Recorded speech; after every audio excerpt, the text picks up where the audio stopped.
आज हम सभी लोग पढ़ने वाले हैं पॉलिटिक्स साइंस का चैप्टर पॉलिटिकल पार्टीज। इसमें हम सभी लोग पढ़ेंगे राजनीतिक पार्टीज क्यों जरूरी है और इनके फंक्शंस क्या हैं। रूलिंग पार्टी क्या होती है, हमारे पास कितनी पार्टीज रहनी चाहिए, नेशनल पार्टीज और नेशनल पार्टीज के सिंबल, स्टेट पॉलिटिक, राजनीति दलों की चुनौती और अपनी लास्ट टॉपिक है पार्टीज को कैसे सुधारा जाए। तो ये सब हम पढ़ने वाले हैं। चैप्टर स्टार्ट करने से पहले जानेंगे कि पॉलिटिकल पार्टीज होता क्या है। A group of member that come together to contest election and hold political power, यानी कि सदस्यों का एक समूह जो चुनाव लड़ने के लिए आते हैं और पॉलिटिकल पार्टीज को होल्ड करना चाहते हैं, यानी कि सत्ता को हासिल करना चाहते हैं। इसी को हम पॉलिटिकल पार्टीज यानी कि राजनीतिक दल बोलते हैं। देखते हैं पॉलिटिकल पार्टीज इंडिया में कैसी है। गांव के इलाकों में देखा जाए, कुछ लोग ऐसे होते हैं जो कॉन्स्टिट्यूशन और रूल्स के बारे में नहीं जानते, लेकिन पॉलिटिकल पार्टी के बारे में सब कुछ जानते हैं, यानी कि जो आपका रिप्रेजेंटेटिव है उसके बारे में सब कुछ जानते हैं। सम टाइम पीपल राजनीतिक दलों को ब्लेम करती हैं, लीडर को ब्लेम करती हैं अगर देश में कुछ बुरा हुआ हो। और भारत के राजनीतिक दलों में देखा जाए तो different people different political parties को सपोर्ट करती हैं। समाज में अलग अलग लोगों के अलग अलग विचार होते हैं। राजनीतिक दल आम वस्तु और समाज के लिए कुछ नीतियों और कार्यक्रम बनाने का प्रयास भी करती हैं। बल्कि यही नहीं, जो डिफरेंट पॉलिटिकल पार्टीज होती हैं या दूसरे के पॉलिटिकल पार्टी से कंपेयर करके वह अपनी पार्टीज को बहुत अच्छा बताती हैं, यानी कि अपनी पॉलिटिकल पार्टीज की अच्छाई करना और दूसरे की पॉलिटिकल पार्टीज की बुराई करना। पॉलिटिकल पार्टी को इससे भी जाना जाता है कि पॉलिटिकल पार्टी किस लिए खड़ी है, अपनी प्रोग्राम एंड पॉलिसी की वजह से भी जाना जाता है, और ये किसको बढ़ावा दे रही है इससे भी जाना जाता है। अब जान लेते हैं पार्टीशन क्या होता है। यह एक सिस्टम या आइडियोलॉजी है जिसमें एक पर्सन एक पॉलिटिकल पार्टी से बहुत मजबूती से जुड़ा हुआ होता है। एक आपको इम्पोर्टेंट फैक्ट बता दें, मोस्टली देखा गया है कि जब इलेक्शंस होते हैं, जो पॉलिटिकल पार्टी के वर्कर होते हैं वो अपना चुनाव चिन्ह या दीवार पे राइटिंग करना, पेंटिंग बनाना, इसको इलेक्शन कमीशन ने बंद कर दिया है। एग्जाम्पल के तौर पे तमिलनाडु। अगली टॉपिक है कंपोनेंट ऑफ पॉलिटिकल पार्टी, यानी कि पॉलिटिकल पार्टी के भाग। इसको 3 भाग में बांटा गया है। फर्स्ट है द लीडर, यानी कि जो आपका रिप्रेजेंटेटिव है। सेकेंड है द एक्टिव मेंबर, यानी कि जो रिप्रेजेंटेटिव को वोट्स देगा। और थर्ड है द फॉलोअर, यानी कि इस पार्टी को जो बहुत ज्यादा फॉलो करता हो। अगली टॉपिक है function of a political party, यानी कि एक पॉलिटिकल पार्टी का कार्य। नंबर 1, पार्टीज कंटेस्ट इलेक्शन, यानी कि पार्टियां चुनाव कैसे लड़ती हैं। मोस्ट डेमोक्रेटिक्स में देखा गया है कि जो इलेक्शंस हैं वह अलग अलग उम्मीदवारों के बीच में लड़े जाते हैं। जो पार्टीज होती हैं वह अलग अलग तरीकों से कैंडिडेट को चुनती हैं। चुनाव के लिए उम्मीदवार को पार्टी मेंबर और सपोर्टर के तौर पे चुनती है। जैसे कि यूएसए में, इंडिया में जब चुनाव होते हैं तो जो जनरली टॉप लीडर होते हैं वही कैंडिडेट को चुनते हैं। फंक्शन नंबर 2 की बात करते हैं, पॉलिसीज एंड प्रोग्राम। पार्टीज क्या करती हैं कि अलग अलग पॉलिसीज एंड प्रोग्राम को बनाती हैं और लोग इसी में से चुनते हैं। लोग कौन है? वोटर्स। एक समाज में बहुत लोग होते हैं जिसकी वजह से ऑफिशियल पार्टी जो होती है वह सब हैंडल नहीं कर पाती। इन द लार्ज डेमोक्रेसी जैसे कि इंडिया, और जो पॉलिटिकल पार्टी होती हैं यह लोग एक ग्रुप बनाती हैं और अपने अलग अलग राय देते हैं। उसके बाद जो सामान्य रूप से पॉलिसीज बनाई जाती है वह रूलिंग पार्टी के जरिए बनाई जाती है। अब बात करते हैं function number 3, parties play important role in making laws, यानी कि कानून बनाने के लिए पार्टियां क्या रोल प्ले करती हैं। जो हमारे ज़्यादातर कानून बनाए जाते हैं वह लेजिस्लेटिव में डिबेट और डिस्कशन करके बनाया जाता है। लेजिस्लेटिव का मतलब पार्लियामेंट में बनाया जाता है। अगर कोई भी लॉज बनते हैं तो यह ज़रूरी है कि लेजिस्लेटिव के जरिए यह पास होना चाहिए। लेजिस्लेटिव का मतलब पार्लियामेंट होता है। और जो लेजिस्लेटिव में लोग होते हैं वह अलग अलग राजनीतिक दलों में होते हैं और कुछ लोग इसी पॉलिटिकल पार्टी से बिलोंग करते हैं। अगला फंक्शन है function number 4, parties form and run government, यानी कि जो पार्टीज है वह सरकार बनाती है और कैसे चलाती है। अगर देश में कोई बहुत बड़ा डिसीजन लिया जाता है तो यह एक पॉलिटिकल एग्जीक्यूटिव यानी कि मिनिस्टर के जरिए लिया जाता है। और जो लीडर्स होते हैं उनको पार्टीज में लिया जाता है और उन्हें ट्रेन यानी कि सिखाया जाता है। उसके बाद एक मिनिस्टर को चुना जाता है जो कि इस पार्टी को चला पाए। जो पार्टीज इलेक्शन में जीत जाती है उसी को रूलिंग पार्टी बोला जाता है, जिसको हम अपना गवर्नमेंट यानी कि सरकार मानते हैं। अब वह देश और राज्य को चला सकता है। नेक्स्ट फंक्शन है function number 5, role of opposition यानी कि विपक्ष की भूमिका। इसमें क्या होता है कि जो कैंडिडेट होता है अगर वह चुनाव हार जाता है तो उनके पास दूसरा सबसे बड़ा बहुमत होता है जिसको हम बोलते हैं ओपोजिशन पार्टी। यानी कि अगर यह रिप्रेजेंटेटिव हार जाता है तो जो रिप्रेजेंटेटिव जीता हुआ है उसको अपोज करता है, मतलब कि जीती हुई सरकार को गलत ठहराता है। और विपक्षी दल आमतौर पर अलग अलग विचारों को आगे बढ़ाने की कोशिश करते हैं और जो सरकार की पॉलिसीज रहती है वह इसको गलत ठहराने के भी। सिंपल सी बात है, इस फंक्शंस का काम गवर्नमेंट को गलत ठहराना है। फंक्शन नंबर 6, पार्टीज से पब्लिक ओपिनियन। इस फंक्शन का मतलब है कि सभी लोग आते हैं, अपनी राय देते हैं और पार्टीज को एक आकार देते हैं। They raise highlight different issues, यानी कि यह लोग अलग अलग मुद्दों को हाईलाइटेड करते हैं और इसमें पार्टीज के अलग अलग मेंबर्स होते हैं और उनके अलग अलग एक्टिविटीज होती हैं जो कि पूरे देश में मौजूद होती है। यही नहीं बल्कि कभी कभी दबाव समूह को एक पॉलिटिक पार्टी के रूप में भी देखा जाता है। अब ये लास्ट फंक्शन है, function number 7, parties provide people access to government machinery and welfare scheme. इसका मतलब कि जो पार्टीज है या गवर्नमेंट मशीनरी और वेलफेयर स्कीम्स को प्रोवाइड कराती है। इसमें क्या होता है कि जितनी भी स्कीम्स होती हैं ये सब गवर्नमेंट के जरिए लागू किया जाता है और इसमें लोकल लीडर और गवर्नमेंट ऑफिसर को कांटेक्ट करना यानी कि संपर्क करना बहुत आसान होता है। यही कारण है कि लोग किसी राजनीतिक दल पर पूरा भरोसा न करते हुए भी उसके प्रति अधिक निकटता यानी कि नज़दीक महसूस करते हैं। इसमें यह भी होता है अगर पीपल लोग जो डिमांड कर रहे हैं, जो इच्छाएं कर रहे हैं, अगर वह पार्टीज पूरा नहीं करती है तो यह भी हो सकता है कि पार्टी या इलेक्शन हार जाए। और हाँ, एक इम्पॉर्टेंट बात, अगर आपने यहाँ तक वीडियोस देखी है तो प्लीज सब्सक्राइब करिएगा और लाइक तो कर दीजिएगा। ओके, तो इसी बात पे चलते हैं next topic, how many parties should we have.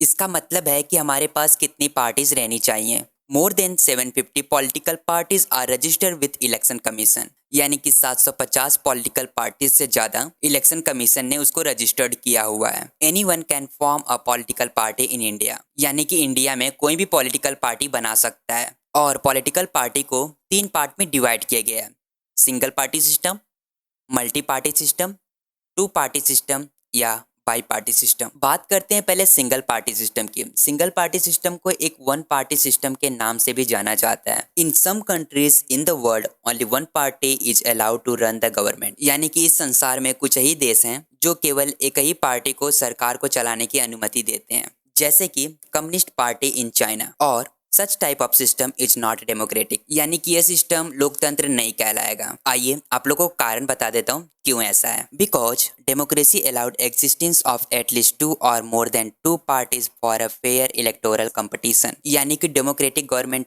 वही होता है जहाँ पर 2 और मोर पार्टीज अवेलेबल होती हैं। अब बात करते हैं 2 पार्टी सिस्टम की। A type of system where political power keeps changing between 2 major parties, यानी कि जो पॉलिटिकल पावर है यह 2 मेजर पार्टीज के बीच में ही चेंज होती रहती है। लेकिन यह भी देखा जाता है कि अधिक मात्रा में सीट 2 मेजर पॉलिटिकल पार्टी ही जीत पाती है, जैसे कि United State of America and United Kingdom. Okay, तो अब बात करते हैं मल्टी पार्टी सिस्टम की। A type of system where several parties complete in election for securing politic power, यानी कि यह एक प्रकार का सिस्टम है जहां पर कई पार्टियां राजनीतिक सत्ता हासिल करने के लिए चुनाव में लड़ती हैं। इन सच a system 2 or more sometime more than 2 parties have a chance of forming the government, यानी कि इसमें एक यह भी मौका मिलता है जहां पर दो से ज्यादा गवर्नमेंट बनाई जा सकती है, जैसे कि अपना इंडिया। यहाँ पर 2 और 2 से ज्यादा पॉलिटिकल पार्टीज आती हैं और एक साथ ज्वाइन करके एक पॉलिटिकल ग्रुप बनाती हैं, जैसे कि 2004 इंडिया में यूपीए हो गया,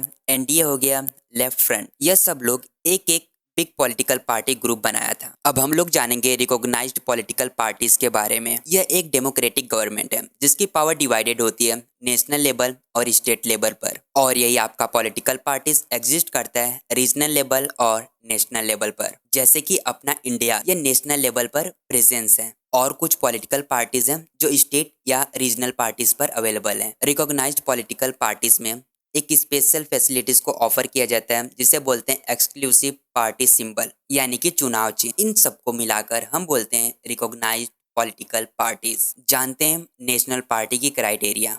6% of the total votes in Lok Sabha election और असेंबली इन 4 स्टेट्स। यानी कि लोकसभा चुनाव या 4 राज्यों की विधानसभा में कुल वोटों का 6% वोट्स मिलना चाहिए और एटलीस्ट 4 सीट्स लोकसभा से जीतनी पड़ेगी, तभी वह नेशनल पार्टी लेवल पर माना जाएगा। अब जानते हैं स्टेट पार्टी के क्राइटेरिया को। लेजिस्लेटिव असेंबली इलेक्शन में कम से कम 6% वोट्स एंड एटलीस्ट 2 सीट्स रहनी चाहिए, तभी वह स्टेट पार्टी पर या स्टेट लेवल पर माना जाएगा। ओके, तो नेक्स्ट टॉपिक है नेशनल पार्टी सिंबल्स। ओके, तो बात करते हैं पहले ऑल इंडिया तृणमूल कांग्रेस के बारे में। इसका सिंबल पार्टी है flower and grass. Party name है AITC, मतलब कि ऑल इंडिया तृणमूल कांग्रेस। इसकी लीडर थी ममता बनर्जी। इसको फॉर्म्ड किया गया था 1 जनवरी 1988 में। डिटेल्स में जानते हैं।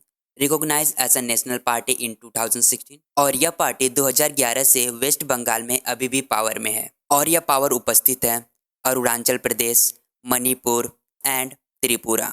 और इनको 2019 में जनरल इलेक्शन में 4.07% वोट्स मिले थे, जिसमें से उन्होंने 22 सीट्स को जीता था और यह पार्टी 4th लार्जेस्ट पार्टी है लोकसभा में। अब बात करते हैं बहुजन समाज पार्टी। इसका पार्टी सिंबल है एलिफेंट। पार्टी नेम है बहुजन समाज पार्टी, यानी कि BSP और इनके लीडर हैं कांसीराम। उसको फॉर्म किया गया था 1984 में। जानते हैं डिटेल्स में, जिसमें बहुजन समाज के लिए प्रतिनिधित्व और सुरक्षित शक्ति शामिल है, जैसे Dalit, Adivasis, OBC and religious minorities. और यह पार्टी दलित्स को सपोर्ट करती थी और इनके खिलाफ थी जो अत्याचार करते थे। इस पार्टी का मेन बेस उत्तर प्रदेश में है और अच्छी खासी उपस्थिति मध्य प्रदेश, छत्तीसगढ़, उत्तराखंड, दिल्ली एंड पंजाब में भी है। बहुजन समाज पार्टी 2019 3.63% वोट्स और 10 सीट लोकसभा में मिलती है।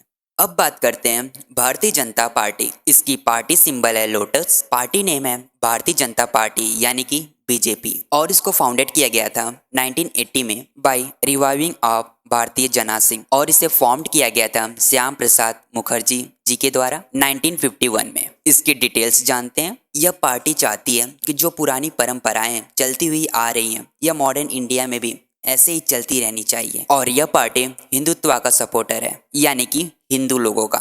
यही नहीं बल्कि जम्मू एंड कश्मीर, इंडिया में इसको एकता में रखना चाहती है। Uniform civil code for all, यानी कि यह पार्टी चाहती है सभी के लिए एक समान नियम हो। बैन ऑन रिलीजियस कन्वर्जन, यानी कि यह पार्टी चाहती है धर्म परिवर्तन पर रोक लगाना। BJP 1998 में फर्स्ट टाइम में पावर में आई थी, लीडर ऑफ NDA की। और BJP ने 2019 में लोकसभा इलेक्शन में उन्होंने 303 मेंबर से लार्जेस्ट पार्टी बनाई थी। अब बात करते हैं कम्युनिस्ट पार्टी ऑफ इंडिया। इसका पार्टी सिंबल है years of corn and sickle. Party name है कम्युनिस्ट पार्टी ऑफ इंडिया, यानी कि CPI। इसको फॉर्म किया गया था 1925 में। डिटेल्स जानते हैं। इसमें Marxism, Leninism, secularism and democracy पर लोग विश्वास करते थे।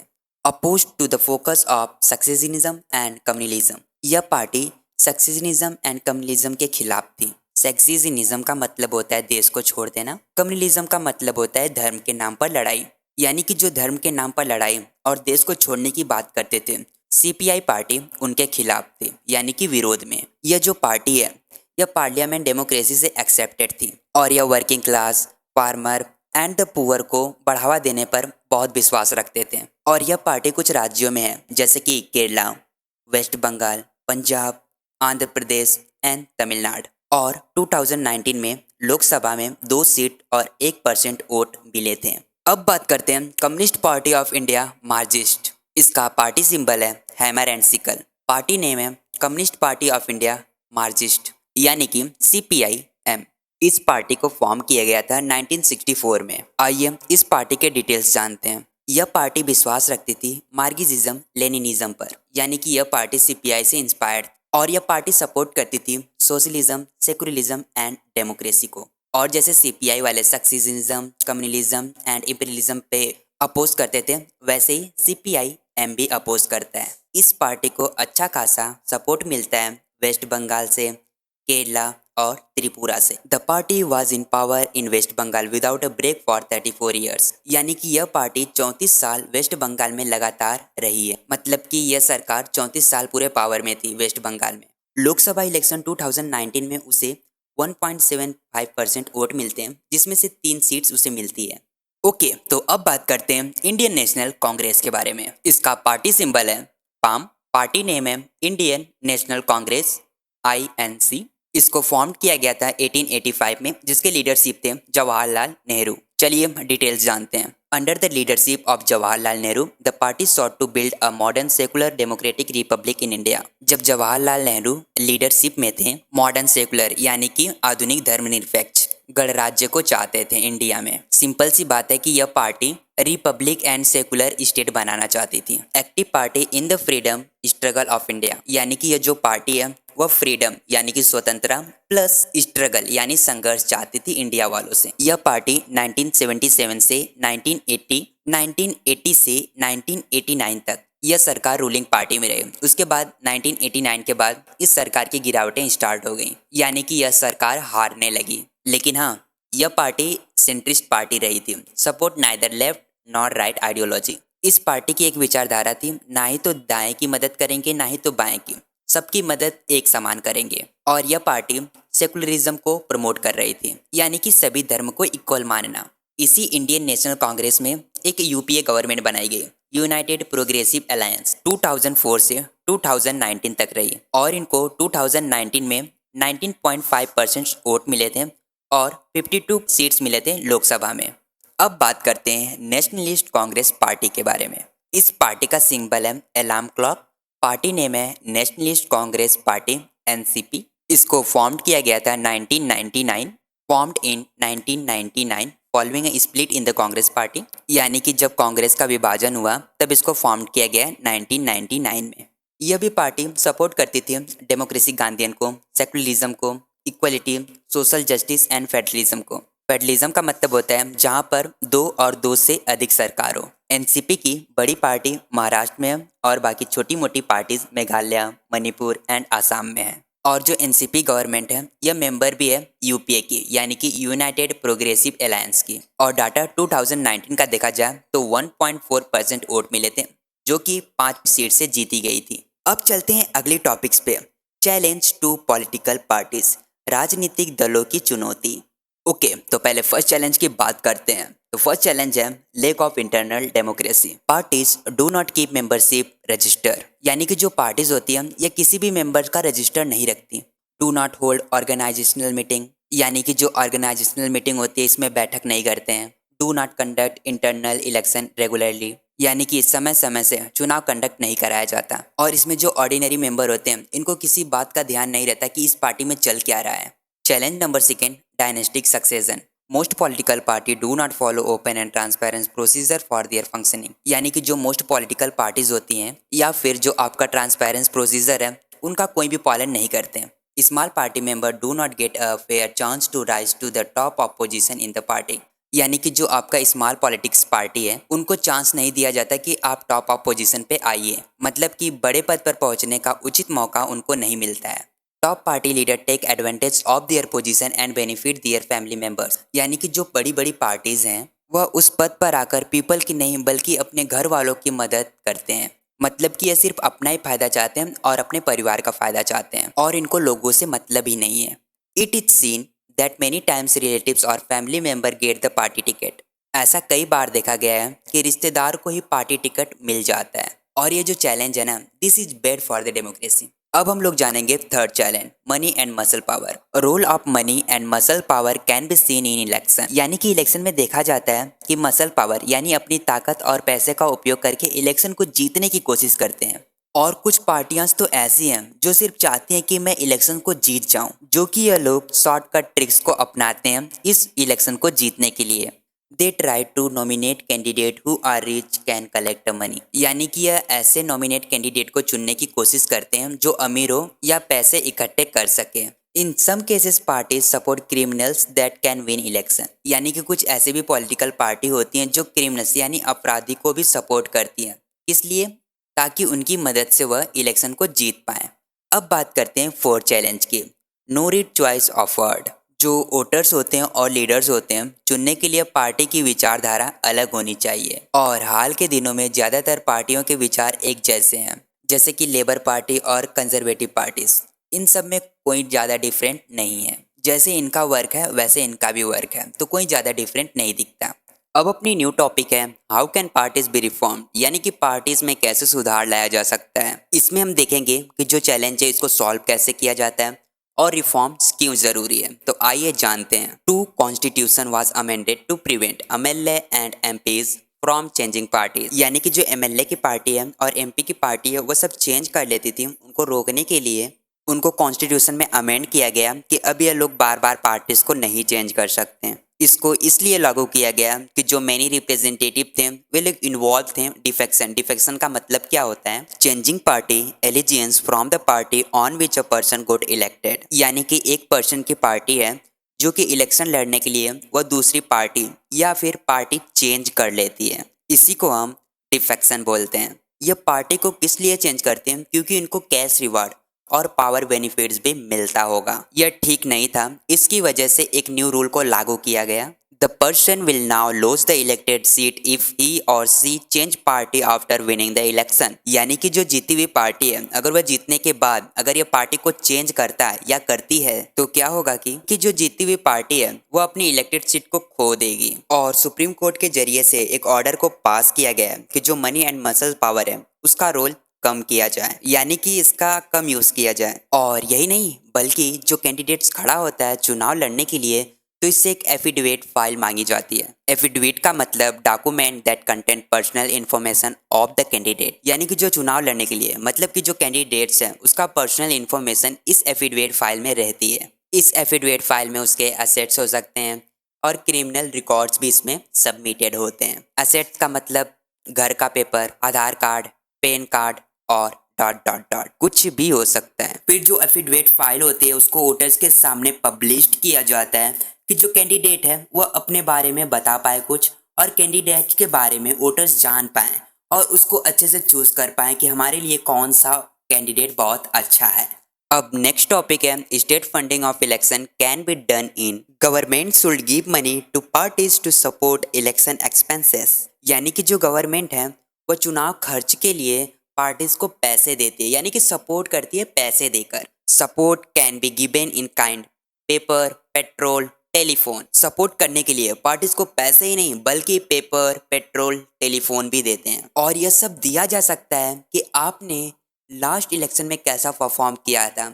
इसी के जरिए इसी की वजह से पैसे, पेट्रोल, पेपर, टेलीफोन सब कुछ दिया जाता है। आपका परफॉर्मेंस कैसा था यही देख के दिया जाता है। सिंपल वर्ड में समझाऊं कि जो आपने लास्ट इलेक्शन में कैसा परफॉर्मेंस किया था, अगर आपने अच्छा परफॉर्मेंस किया था तो आपको अच्छे अच्छे चीज़ प्रोवाइड किए जाएंगे गवर्नमेंट के जरिए। अगर आपने कुछ अच्छा परफॉर्मेंस नहीं किया है तो आपको अच्छे परफॉर्मेंस या फिर अच्छे product, kind of the product कुछ अच्छा नहीं सपोर्ट किया जाएगा लेकिन अच्छे से सपोर्ट नहीं किया जाएगा। जैसे कि एक बेस्ट परफॉर्मेंस को किया जाएगा वैसे एक बेड परफॉर्मेंस को अच्छे से नहीं किया जाएगा। मैं होप कि आपको चैप्टर समझ आया हो। अगर समझ आया हो तो वीडियो को लाइक, चैनल को सब्सक्राइब करके बेल आइकन जरूर दबाइएगा।